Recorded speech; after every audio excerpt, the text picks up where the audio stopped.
Singapore general হাসপাতালে চিকিৎসাধীন ইনকিলাব মঞ্চের মুখপাত্র ও ঢাকা ৮ আসনের সম্ভাব্য প্রার্থী শরীফ ওসমান হাদী মারা গেছেন।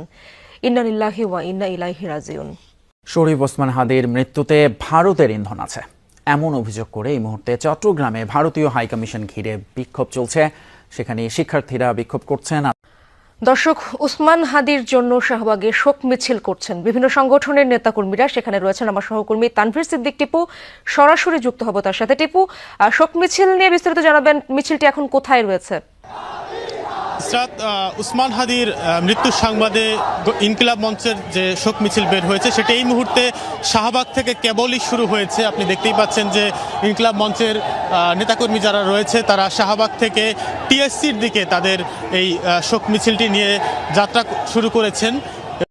আপনার কাছে নতুন কোনো তথ্য রয়েছে কিনা হাদীর মৃত্যুর পরে সেখানকার কি অবস্থা এবং মরদেহ কখন আনা হতে পারে জানাবেন?